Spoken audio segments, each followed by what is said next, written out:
We've all wondered how we would survive in a life or death situation with nothing but your nose to the wind for company, scraping by with what little resources you can muster before eventually going on to become the hyper-violent equivalent of Robinson Crusoe.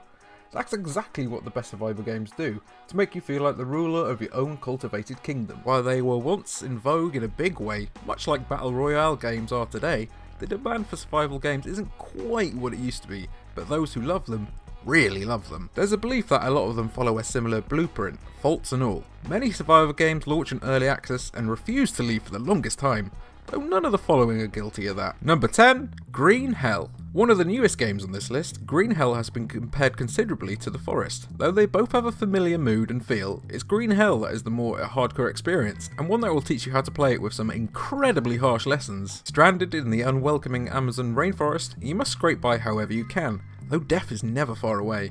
Whether it's because of a rattlesnake bite or eating a goddamn leaf, Green Hell makes no bones about how unforgiving it is. After launching out of early access, Green Hell can certainly claim that it has one of the most compelling story modes of any survival game.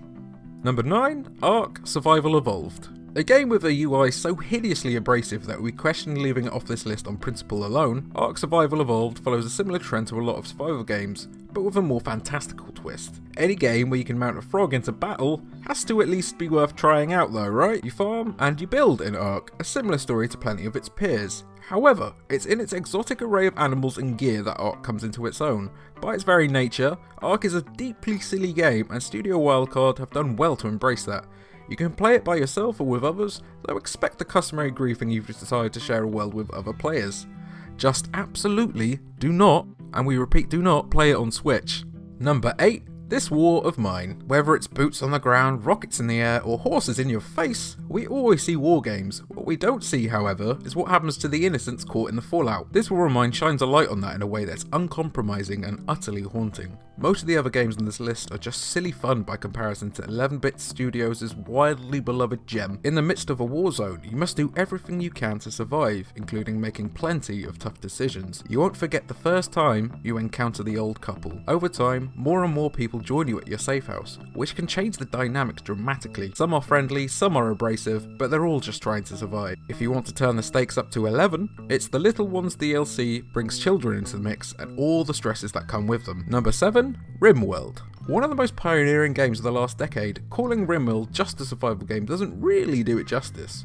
While there are definitely survival elements to it, this Dwarf Fortress-inspired monolith offers much more, the hugely impressive depth allowing you to craft many stories of your own. Things start off pretty straightforward in RimWorld, just help free people to survive. With some patience and plenty of harsh lessons learned, you'll be able to cultivate a world in your own image. Want to turn your civilization into part cyborg pirates in the slave trade? Knock yourself out. With some of the most robust mod support of any game on Steam, expect RimWorld to stick around for years and years to come. Number 6, Don't Starve. Compared to most of these other survival games, Don't Starve is, well, it's kind of adorable. There are no penises, 0 sad people teabagging your corpse, and a welcome lack of jank.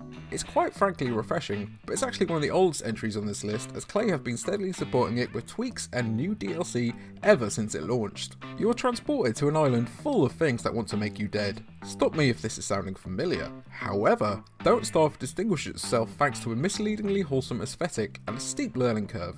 Whether alone or with friends, Don't Starve is a simple joy and probably one of the best entry points if you want to find out what the genre is all about. Number 5, Darkwood. You want a more hardcore version of Don't Starve? A deeply disturbing survival game that's far more terrifying than its lo-fi visuals may suggest? Then you should absolutely check out Darkwood, one of the most unsettling and constantly tense games of its ilk, thanks to some superb audio design.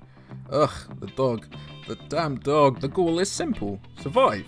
While that is the point of all the best survival games we've compiled here, Darkwood doesn't ask you to go up against teenagers with a penchant for teabagging. Instead, you must roam the forest by day and hunker down for the night and all the things that go bump in it. Darkwood features a top-down perspective, which is somehow even more panic-inducing, and features absolutely 0 hand-holding throughout.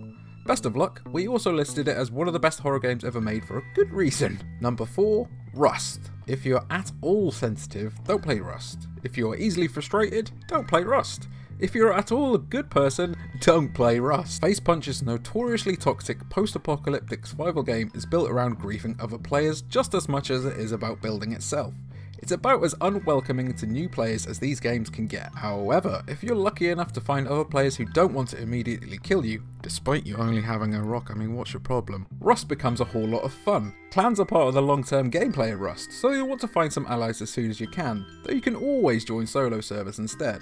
Over time, it's morphed into more of a PvP game than a survival one, but you still need to survive, which is easier said than done. Also, there are penises everywhere! Number 3, Subnautica. Compared to most of the survival games on this list, Subnautica is positively vibrant. Gone are the muted colours and destitution, replaced by a life under the sea. If you want a break from the grime of the post-apocalypse, Subnautica is the perfect substitute. That's not to say that it doesn't pose a challenge. It is a survival game after all. After your spaceship crash lands on an alien planet, you have to eke out an existence by balancing your basic human needs, the allure of exploration, and a need to make your way home. The deeper you go in the sea in Subnautica, the deeper the nightmares become. Lovecraft would be proud of the creations lurking beneath. Number 2, The Long Dark. The Long Dark's big bad isn't a huge monster, nor is it other players, it's the elements, and the occasional bear. Compared to other fare, The Long Dark may be slightly on the slow side for some, though there's nothing quite as thrilling as dragging your starving ass across the Canadian wilderness in search of pork and beans. The Long Dark can be experienced in one of two ways, as an out-and-out survival simulator, or as a narrative-based adventure. The former is what it's made its name upon, but don't sleep on Wintermute. It carries all of the same punishing mechanics while also being wrapped up in a compelling story that's still unfolding. It's a small thing in the grand scheme of things. The Long Dark's art style may also be a huge selling point. And number 1, The Forest. No game has ever made the monotony of chopping down trees feel so fun.